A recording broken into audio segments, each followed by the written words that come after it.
name's Emma Supple. I'm a consultant podiatrist working in Supplefeet in North London, Enfield. And I'd like to talk to you today about heel pain. As a podiatrist, we're very used to seeing all manner of ailments that come to us about various matters to do with feet.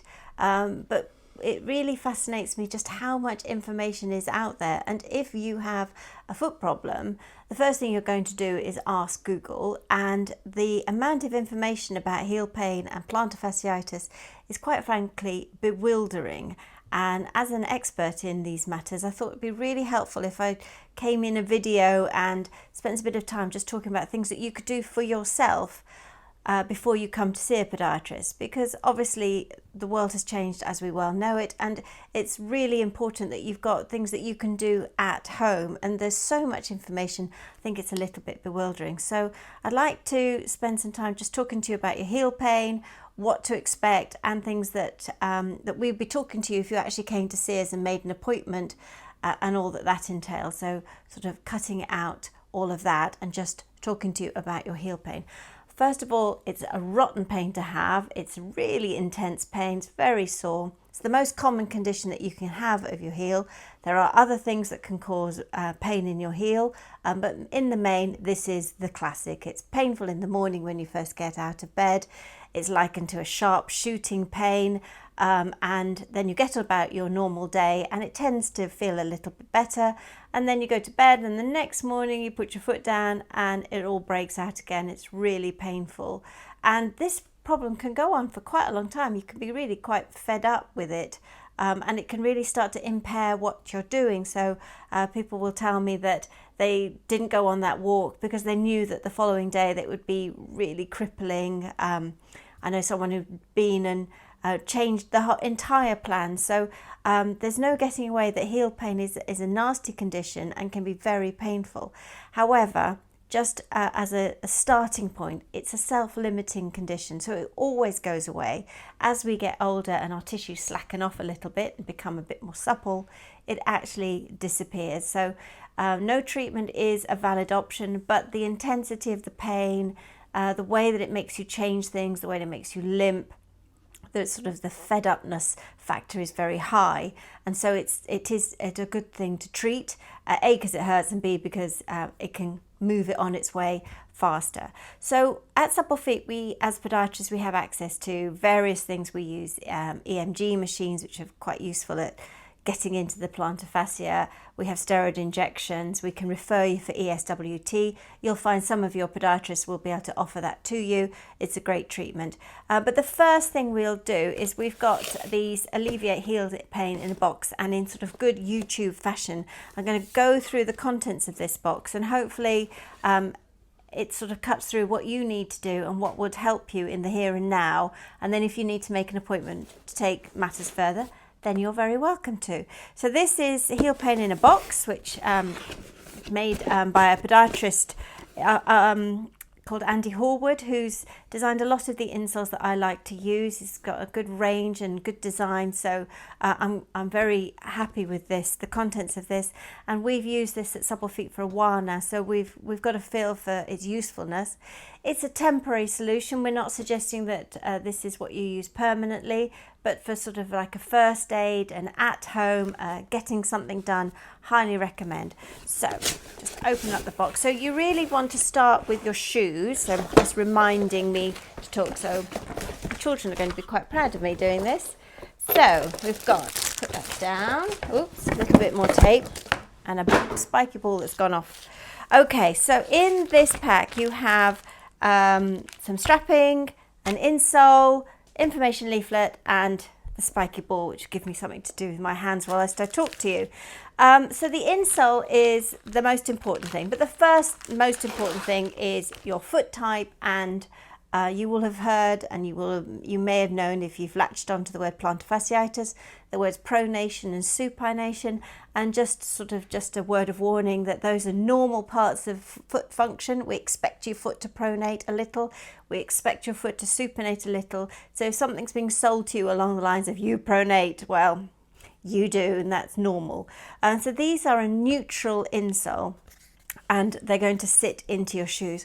Obviously you might need to trim them to get them in, but what we like about these, and I hope you find comfortable if you go to use them, is they have a deep heel cup and a sort of a saddle, and this idea of this saddle is it helps to transfer the weight through, and they've got some solidity behind them, these insoles. They're slightly rigid, they're not completely flexible, they're not completely rigid either, but there's a solidity, so it helps to rest the inflamed, the painful plantar fascia. And just a reminder that the foot, marvellous construction. I've spent 30 years of my life as a podiatrist to date and still don't know everything about it. The foot's not very good at swelling, and when it is swollen, it's really quite fed up, and I think that's one of the reasons why it sort of goes to the limits of being painful. So you can have a swollen foot, but it doesn't swell very much because it is the foot. And so what this does is to help rest the painful foot. So before we go on to insoles, just to remind you that the major culprit behind this sort of commonplace situation of heel pain is bare feet on a hard floor, or a foot on an unsupportive shoe on a very hard floor. And that's modern life, isn't it? Everywhere you go now, the world has been tarmacked. I say this all the time. The pavements, the kitchen floor, the shopping malls, everywhere has been tarmacked. And so these poor feet in an inflamed position, you're stamping down on the heel and it's really starting to hurt you. So it's really important that you have some cushioning, that whether that be in a shoe or in any form of soft and supportive. And a small heel can help as well. And I've learnt that with the sort of the cheaper shoes, they often scrimp on the heel. They can actually make them out of rubber, or they're slightly plasticky. Well, that's fantastic for heel pain because it's a little bit of extra shock absorption, so you don't have that sort of clicking sound. So sometimes the more inexpensive shoes, go and have a look in the supermarket aisles, can be brilliant, and also just elevating the anatomy. So can I just talk to you about the anatomy? So as a podiatrist, I'm obviously fascinated by the anatomy, and it's what we find interesting is that the plantar fascia, which is the plantar fasciitis, and anything with itis means you have inflammation, means that the actual plantar fascia tendon is a bit fed up. So just to remind you of the glory of the plantar fascia tendon and to be kind to it, even if it is hurting you at the moment, it's a wondrous piece of anatomy.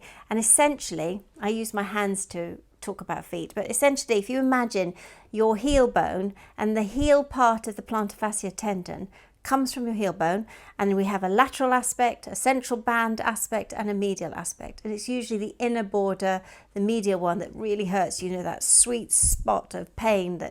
That's why you're continuing to watch this and talk to me about it. And then the plantar fascia tendon comes into the tips of your toes. And so anything that helps to stretch out that plantar fascia is a really important matter. And we talk about calf muscle stretches, we talk about hamstring stretches, and you may say, well, why would we want to be doing a calf muscle stretch when I've actually got a pain in my plantar fascia,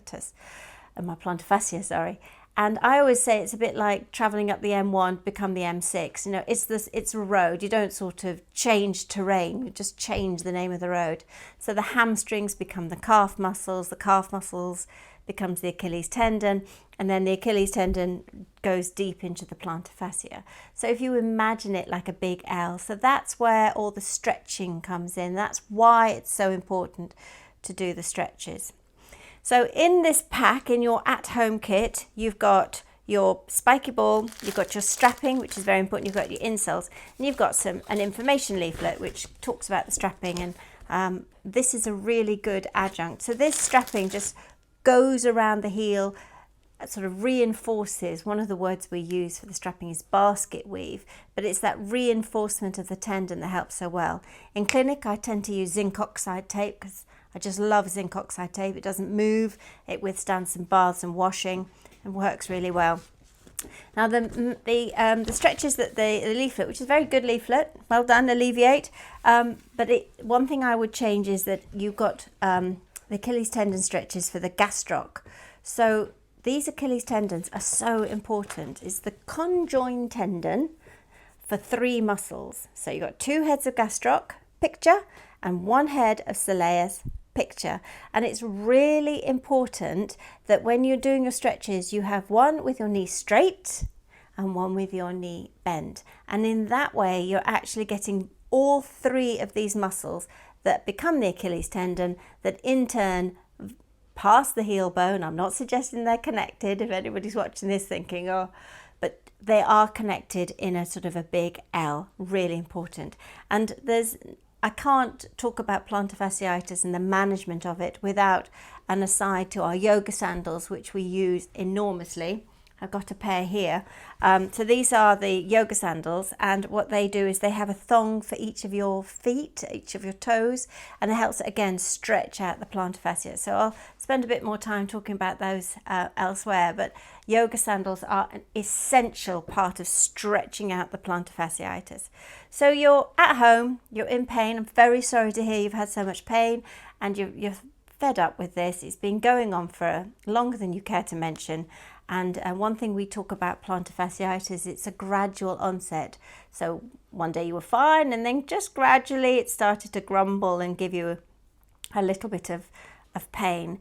One thing that you can add to this underneath the strapping, because obviously once you've strapped your foot, you can't get to the skin, is the use of anti-inflammatory gel. Now you can take ibuprofen, follow the instructions on the packet orally, or more usefully for plantar fasciitis, you can actually rub it into the sweet spot, and I'll show you on the picture where we recommend.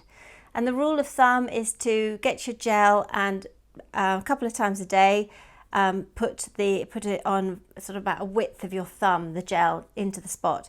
Now clearly you can't keep taking off the strapping to put the gel on, so I would recommend that you do all this conservative treatment first, and the adjunct is, if you're taking the tape off, you can put some gel on. But you can see that the gel is a little bit limited, but it still has an advantage. So you've got your stretches, you've got your insole, you've thought about your shoes, you've put some accommodative sort of cushioning under the heel. And if you're really unlucky, those measures won't be enough, and you may well need to come to see us to have a steroid injection into your heel. And that's really a very effective way of mopping up those really sweet spots of pain that you've been getting.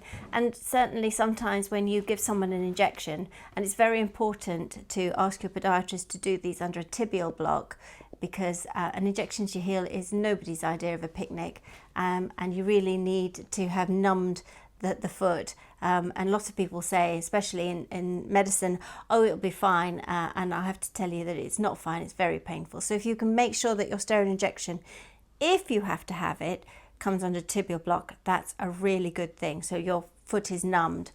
But when we give steroid injections, you can tell how long someone's had the steroid, the plantar fasciitis, because sometimes it can feel deep into the tissues, a bit like Sleeping Beauty's brambles. You know how Prince Charming had to cut down all the brambles.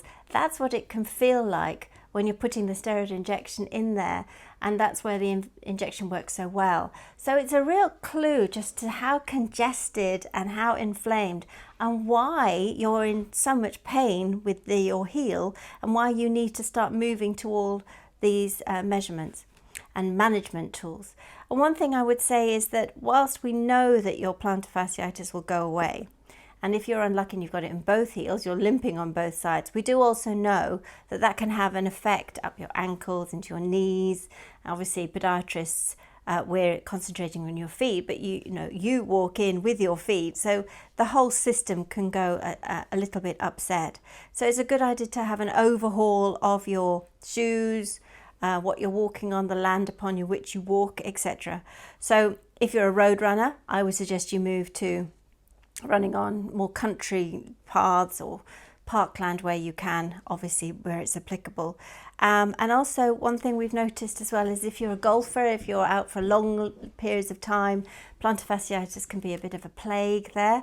So if you go and walk on soft surfaces, then your heel will sink into the ground, and so it's quite useful just to get a small heel lift, bit of cork. We've got them at Supplefeet. I'm sure you can find some easily, and just pop a little heel lift into the back of your sort of walking shoes. That again can just lift up your back of your heel, shorten your Achilles tendon, and can be quite useful.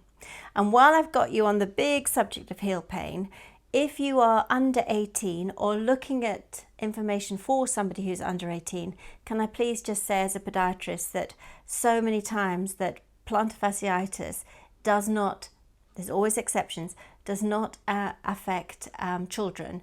They have a different type of heel pain. It's a rotten pain as well. It's where the growing part of the bone starts to hurt. So for them, that's called severs, which is osteochondrosis dissecans. I'll write that big word up for you, but in essence, please don't get them mixed up. Plantar fasciitis is an adult chronic pain which was self-limiting, and children's severs is also self-limiting, and it's a more of an acute pain after sports and things. Having said that, the yoga sandals, the way that we open up the toes with the yoga sandals can be very useful. And I found that these Bhakti type yoga sandals, they're a little bit like sliders, which have come upon us from afar. Who knew that every single child, teenager would be wearing a slider? So getting them into the yoga sandals has been very useful in solving some of these problems. So please do have a look at these heel pain in a box. Be reassured that your heel pain usually does go. There's some good evidence to show that 80% of heel pain clears up with simple measures, taping, insoles, bit of stretches, sorted. Those people who are not responding to that simple form of treatment, then we go into further treatment with EMS, ESWT, which is shockwave therapy, steroid and treatment. They can work very well, increasing your steroid injection, increasing your stretches, And also we have an acupuncturist who works with us at Supplefeet, and sometimes she's very good at clearing these really stubborn, deep pains. But you do have my sympathy when it comes to heel pain. It's a rotten pain, because it's one of those pains that comes and goes. It's almost made worse sometimes by just sitting down, and then you have to walk through it. If you're going for a walk, you have to walk through it. So it's rotten, but the taping helps, the insole helps, the spiky ball helps, and just knowing what you're up against, which is heel pain, but it's self-limiting, and we are here to help. We'd love to see you. Please email us. Please look at the Ask Miss Supple facility on our website if you've got a specific question that you think I can answer. And wherever you're going and whichever podiatrist you're seeing, I wish you well and that your heel pain clears up. Thank you very much. And with all of these things, I do hope this content has been helpful to you. If it has, please share it, please contact us. And as you know, with YouTube, it's very useful if you click the link and subscribe, and then it helps us to get to more people who need our help, because we started this because there's so much information out there. It'd be really good if we can get some good information out there as well. And thank you for listening.